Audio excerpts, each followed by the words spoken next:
Guys, we got a really cool one for you guys tonight. We are with Carl and Kevin from the band Fuel. We'll bring them in right now. Kevin, welcome. Hey, what's happening, man? Carl, welcome to the show, man. Hey, what's happening, man? How are you? Absolutely. I'm fuzzing. I like that. That's good. See, dude, I really appreciate your time. Thanks for coming on and talking to us. Thanks, Bob. Got a couple questions about the tour, a couple questions about the new album, which is it's called Anomaly. I put it on and listened to the whole thing. You guys got a hell of a record on your hands right now. You guys are going to be appearing locally at Empire Live January 29th. Doors are open at 7:00. Boys, welcome to the show. Thanks for having us. Thanks. This is your first album as Fuel, I believe, in 18 years. Is that correct? As this version. Album, Kevin and I, maybe, I guess, right? Okay. All right. And others done one without Miller there, but then Miller and I, And there's one without Carl. and there's one without Carl. We'll mix and match, right? So this is really the first. We apologize. It's just the way things work, right? Right. This is really the first heavy hitter you guys got back together. How did you guys reignite the fuel, so to speak? Nice. Oh boy, here we go. Ready? Who goes? I'll start. Kevin and I parted ways. The whole band parted ways. What year was that, Miller? 04 for me. 04. 03, early 04, something like that. And it was not pretty. It wasn't pretty. It wasn't. That's how it was. It wasn't pretty. And then we didn't talk for a long many years. And then one day I was in my garage. I remember it totally to this day. In my garage, my phone rings. It was an unlisted call. And I'm like, But for some weird reason, I took the call. All right. I never take an unlisted call. You obviously nobody does, right? You just ignore it and move on. 100%. I took this one for some reason. And when I picked up the phone, it was Kevin. And he said, "Hey, dude, it's Miller." And I'm like, of all the calls not to evade, that's the one I take. Come on, seriously. And then Miller says, whoa. Before you hang up, I just want to say, I'm sorry. And I went, wow, I was not ready for that. And Miller says, dude, what happened? I apologize. He said, I know you were good to us. You gave us publishing on songs that, we didn't write. You gave all the guys publishing. You shared your publishing. You were good to us. And I just want to say I'm sorry for how it went down. And it was really good for me. I appreciated that. And I said to Kevin, I'm sorry for stuff I've done. We both kind of had a mutual I'm sorry. And just kind of like, for a moment there, had a little moment. Because, everybody's got their faults and everybody does their thing. So we did some man stuff, like bringing it up and apologizing for the way. Absolutely. So and I'm glad you did, man. So, and then you guys, that was way back. And then, years went by, then we didn't talk even after that. Like we didn't talk at all because it was rough because there was some raw tension still going around. Right. And then Kevin then calls maybe 4 years later. I don't even know. We didn't really talk maybe. And then he said, I'm going to be in Vegas. Let's go have lunch. I didn't want to do that either, but I went. Kevin has a way of persuading you to do stuff you probably don't want to do half the time, which is half his. But it was good. And we went out, and that's when I think we really we met each other, and we started talking about how much Fuel meant to us, how important Fuel was in our life, how, it was a once in a lifetime moment for both of us. And we started reconnecting, and getting back together with that. Miller, jump in anytime and correct me anything. I'm just going to say that, and there's a backstory, like on the bus, Carl and I, from early on, would spend hours upon hours together in the back of an RV. You can swear, it's fine. Okay. Of an RV, playing a Sony PlayStation 2. The game was called Bushido Blade. And we would go at this for hours, dude. I'm talking hours and hours and unsung hours and every time one of us figured out a move where you were beating the other dude's ass, you had to reconfigure your way you were doing stuff. But what I'm getting a thing is, it was like we were really bonded, man. Like I was his wingman. He was my wingman when we went out. We all went out together. It was Mhm. usually me and Carl hanging, shooting shit, talking, brainstorming on the bus. What's our next move? What do we want to do with lights? What do we want to do stage plots? So I was always in that mix with Carl while the other guys, you know, they worked hard, but Carl and I were like more the mental nuts and bolts guys. Carl way more than me because obviously being the songwriter and giving up painstaking hours of his life he'll never get back to write these great songs that I'm happy to play. But yeah, so we had this great connection for years and years and years and years, and things just kind of just got dumb and out of hand, and you know, and shit happened. So hence, there we were in Vegas, talking about, you know, all that what great strides we made in our life as musicians, like hitting the lottery, going, wow. You know, I know all my buddies that are at home playing that never even got close to any level of this. Right. You know, and I can't believe I had that lottery ticket and fucked it up. Over a woman too. Like it was the dumbest shit ever in my life. That being said, you're getting all the juicy material today, dude. Let me tell you. I guess so. I wasn't expecting you, but okay. I mean, hey, if people want to know what happened, I mean, shit happens in bands, you know, like, and you can name the bands, the Beatles, Led Zeppelin, name Motley Crue. You know all the bands. It's hard. Bands are not easy, man. put a dick in the mix. Yeah, it's Anyway. tough. It's tough. So there we were in Vegas, you know, rehashing all the things that we went through and the strides we made and like doing things I never imagined I'd be opening for Aerosmith for a year at on end, like Right. 3 months here, 3 months there, 3 months there over a couple of years, like just playing with these guys constantly. Them inviting us. We love Fuel. Come play with us. Come, you know, and hanging out. Steven Tyler calling me like, "What's up, baby?" And I'm like, "Yo, it's Steve. What's up?" You know, the guy would come to the bus, take my dog, and yeah, my dog. We had a dog on the bus with us. His name was Jackie, and Steve would take him, and I would lose my dog for like 11 hours a day. I would not even see my dog. Anyway, so let's get back on point. So there we were in Vegas doing that. And Carl? Yeah, no, we reconnected and we realized how much Fuel meant to us. So then again, though, probably a year or two went by after that even. And then I did call you again when your father passed away. You did. Absolutely. Yes, absolutely. Yeah. No, we would talk a little bit. Yeah. And then, but then when the band came back to me, basically, what was it? 2020. In July, I called Kevin and I was like, and Kevin's like, let's go do this. And I said, no, I'm not going to do this. But then Kevin again talks me into, you know, so, but we went back. We met. Kevin said, I have the band. That was the cool part about it. Kevin said, I have the band all ready to go. I'm going to make this super easy on you this round. And I have the band. All you got to do is show up and let's do it. And that's what we did. So we went and showed up. It was John, Tommy, and Mark and the band. And when I heard the guys, I went, wait a minute, this is something very, very interesting. John Corsali, amazing vocalist, amazing guitar player. He's a drummer as well. I mean, I don't even know if anybody knows that. The guy can play drums like crazy too. Just a super talented guy, so nice. And this is the, you know, super fun bunch of guys. And this is, at this point, is really fun for us. And so we're excited to have the new album, Anomaly, with all of us, and it's, you know, we're excited for a new chapter here, see what we can get into. Well, we're definitely glad to see you guys back for sure. So tell me about the writing process of the new album. Was it is this old stuff that you guys had written? Did you guys just get together and start writing, or? Well, this was again well, Kevin and I, we first started, we just said we're just gonna play shows.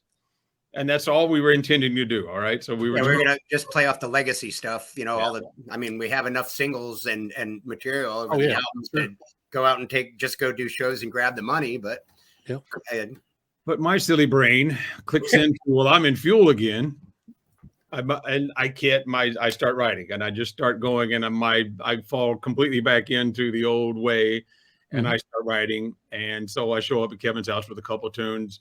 And they're like, oh, wow. Okay, wait a minute. And they're excited about them. And that adds to the, you know, fuel to the fire as well. And so then I came back out here and I began writing even more and putting the whole record together. And basically it was an accident almost. I accidentally wrote a record just because I went back into autopilot for writing.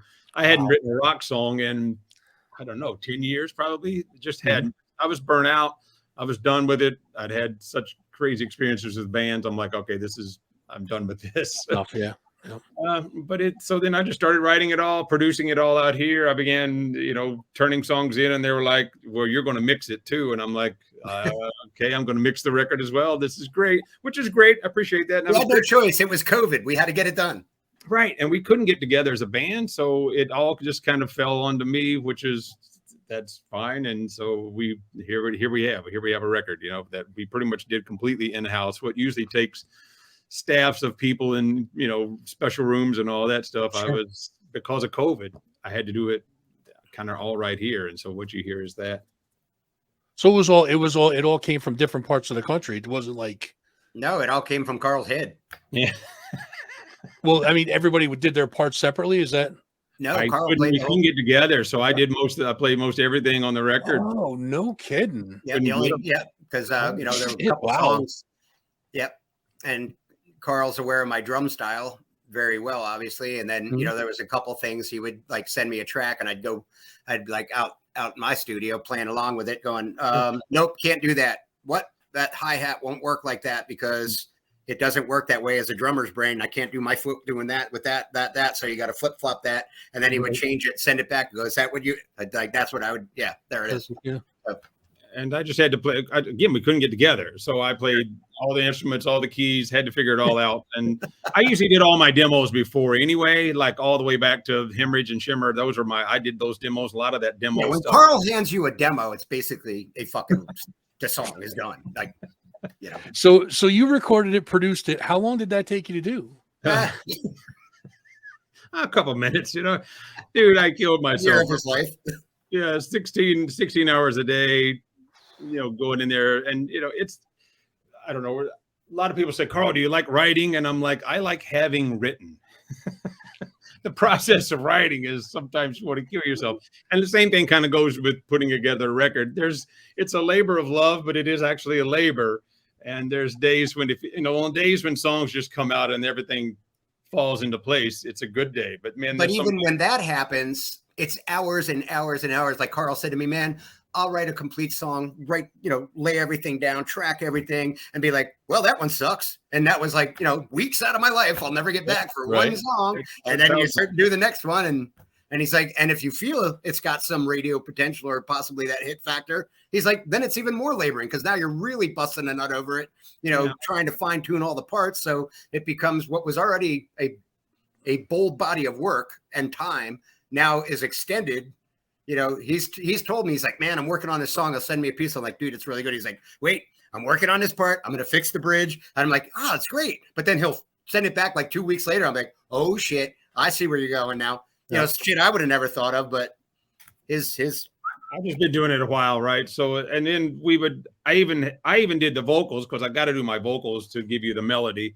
And sure. I would send it to John then. And we did then finally go into I drove to Pennsylvania from the West Coast because you couldn't fly. So I got in a car and drove. I was only supposed to drive the car in 3 states because you're not supposed to leave the little perimeter. I'm all the way other side. He's like, they won't catch me. And as he's going through the Pennsylvania toll booth, it snaps a picture because there's no, and he's like, well, I'm busted. I thought that was just a suggestion. Well, you used to have that. You pull up to the toll booth and you pull the tab. Well, COVID now comes. You don't pull the little tab out of the toll booth. They take a picture and charge it to your bill. And I'm like, oh man. Okay. Yeah. So now they're tracking you through your license plate. Now they find out that but anyway, that was a different thing. But I couldn't drive. So anyway, drove into Pennsylvania there and we got into a studio with John to replace the vocals. And so John comes in. And John's never been in a studio, really. We didn't know, Kevin and I, neither one of us knew how John was going to be in the studio. And John does his homework. He knows every little piece about everything, except we can't get in the studio until he can only get in the studio at 8 in the morning. And I'm like, oh, dude, are you going to be able to sing at 8 in the morning? He's like, I'll make it happen. Dude goes in, starts warming up at 5. By 8 o'clock, he is recording and tracking, and he did every song on this record in the morning. So you got unheard of. When you get a guy like that, you go, wow. I can invest in this. That's great. Impressive, man. Very impressive, dude. What? I don't even know rock and roll singers who warm up. Yeah, anymore.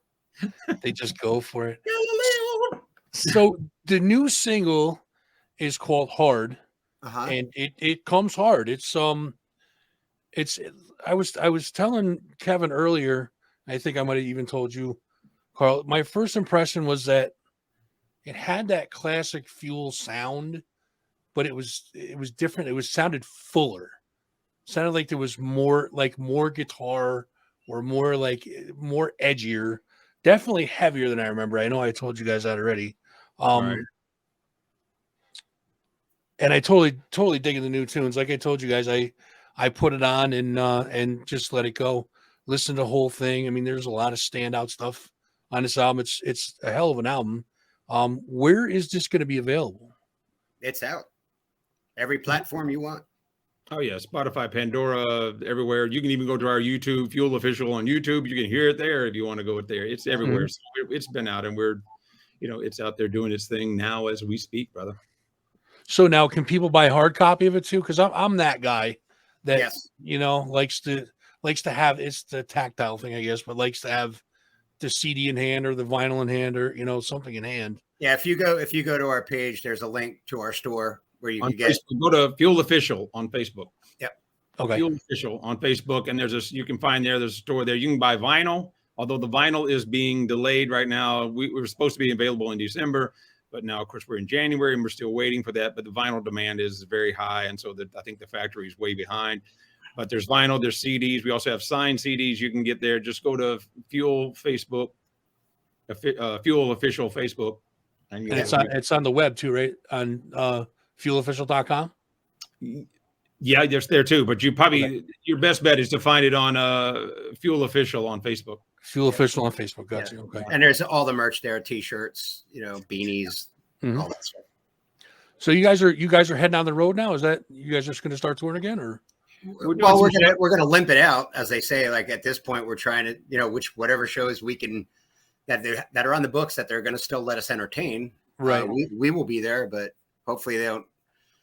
I just had a meeting with my doctor over a lot of stuff, and this being one of the subjects with the COVID and vaccines and all that. And he's saying, and this was as of last week, he was saying what he's hearing in the medical community. And I am not a medical person, so this is just what I'm saying. Those that are listening on, well, Kevin said, That's right. He was thinking just a few months from now, this should really should be peaked and gone, because the new virus is obviously lesser.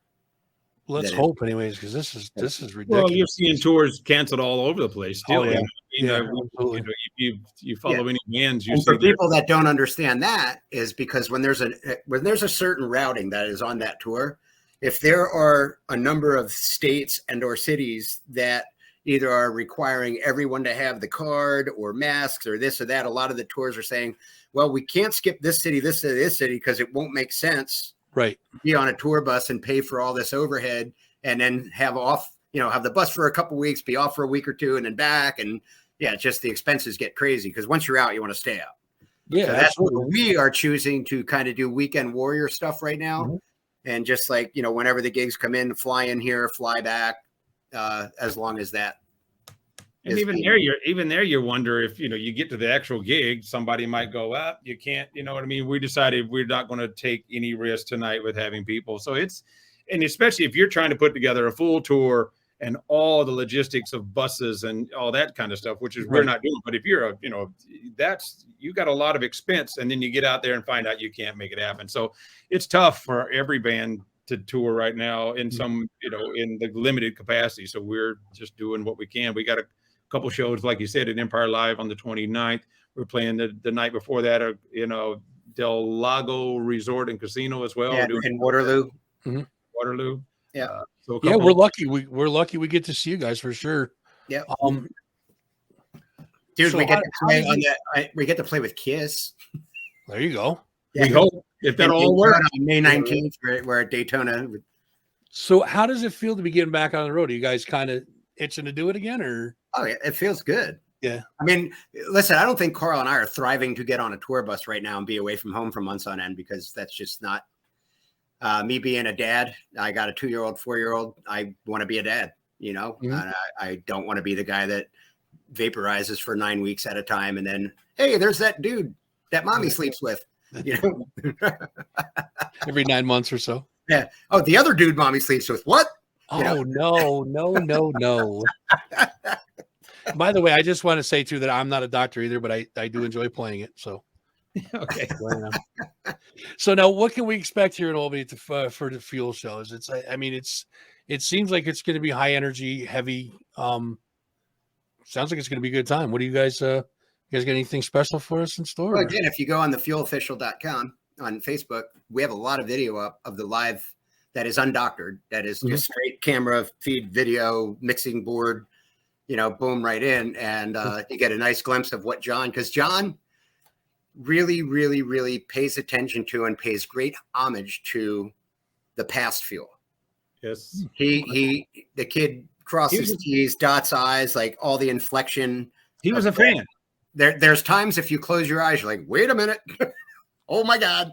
Wow. It's pretty scary. Yeah. He was a fan as well. And he said, I know if I was in the audience, I would want to hear it done and pay homage to what was done. And that's important to him. That didn't come as a modus operandi from Kevin and I going, this, you got to, want it to, he understands. And so, you're going to hear stuff off every album too. So we can play any song of any album because he's got it. He's got that amazing vocal range. The dude is a machine. And we're going to be playing music off every album that we've got out there. And it'll just be, it's like you said, we bring the high energy. We've cut our teeth on being a live band anyway. That's what we always started off as well. Before we had a record deal, even we were a live band and that's all we knew. So, come on out. We'll give you, you'll hear all the hits. We're not going to be one of those bands who don't play the hits. But why they do that, I don't know. I'm going to see bands when they don't play their, you don't even play their hits, and you're like, what? You'll hear all the stuff you like, and it's a great mix. So yeah, absolutely, man. Come on out. That was actually I got some fans from or some questions from fans, I should say, and that was one of the questions was which one is it? Will you be doing the classic songs live? That was Ron asked that question. Absolutely. So there's your answer, Ron. Every one of them, buddy. Absolutely. Shimmer, Hemorrhage, Bad Day, Jesus or a Gun, Bittersweet, on and on, like all the stuff off the every record. We have something off of every record. Right. Now Amanda asks, Carl, will you marry me? No, that's not me proposing, Carl, but Amanda wants to know if you'll marry her. Well, let me interject. I'll be his lawyer. What's your worth, Amanda? What's that old Toby Keith song? Nobody along no more. We're done with that shit. What's the Toby way, girl? You better be like a doctor or some shit. Amanda, I think he's married for money, right? Amanda, I think he's gracefully declining. I think that's what that means. Amanda, it probably helps that you don't know me. That's probably it. You would not want to marry Carl. I mean, so now are you guys working on any new stuff for another release? Is that in the works or this? Oh, I'm sorry. That was from Michael N. Asked that question. Is he already tired of our last record that we just did 6 months ago? No, I think he's more curious if you guys are gonna continue or if you guys. I will answer this for Carl. I know Carl now for a long, long time. Yes, there will be new. He's always writing, so it's going to come out. He never stops writing, especially now that he's back in the band. Make him stop. Yeah, it's just kind of like it's therapy for Carl. Trust me, No, we're working on stuff. In fact, we got some other stuff that maybe as well, just in addition to this record that we have now, Anomaly, there may be some new stuff coming out as well in the near future, just because we had some stuff that we didn't want to put on this record for various reasons. And so we may have some stuff like that to come out. And yeah, we'll be writing. I can't, like I said, I just kind of go into automatic mode and start writing. And I feel great about it because I think this is a great band. And it's, I'm excited for people to hear what this band could do live as well as a new record as well. And it's if you haven't seen this band, it's a great. I think it's no offense to all the other bands I've been in, but as a collective, as all members, I think it's probably the best band I've ever been in. I mean, these are serious players. Yeah, it's good when it starts clicking and working like that. That's perfect. Unfortunately, guys, that's our time. Do you guys have anything you want to say to the folks before we wrap this up? That, just check us out on Fuel Official on Facebook. We've got Fuel Official on YouTube, all our sites. Check it out there and follow if you would, and follow and share and do all that stuff, because as I have found out, it is the music industry, but nowadays social media is extremely important. And so any following and all that good love you can give us would be great. And if you do come out to a live show, I can pretty much guarantee that you will meet all of us, because we've been coming out after every show, restrictions permitting. Mhm. But we've been going out where the merchandise is and shaking hands and kissing babies and taking photos and letting everybody meet the new lineup. And Which we always kind of did anyway, right, Miller? We always Carl and I always did that. Like, we were very big advocates of that from day one. We were always like, as soon as the show was done, take a shower, go on the bus, whip up a martini or something, then head out and stand in front of the bus and take pictures all night and meet people, because That's awesome. well, I appreciate that they're there. Yeah, absolutely. And we're No, still that's that way. So if you want to come hang with us, man, we'll, dump back a bottle of wine, a glass of wine, and hang out. So the new album is Anomaly. Carl, Kevin, the band is Fuel. They're coming live to Albany, January 29th, Empire Live. Doors open at 7. I can't wait to see you guys, shake your hand in person. Right on. And I can't wait to see the show. I'm really excited about that. Guys, I appreciate your time very much. And we look forward to seeing you guys live here in Albany. Thanks, Man, buddy. You fuzz and rock, man. I appreciate that, man. Thank you, guys. That was Fuel. Definitely appreciate it, boys. Take care. Later, brother. All right.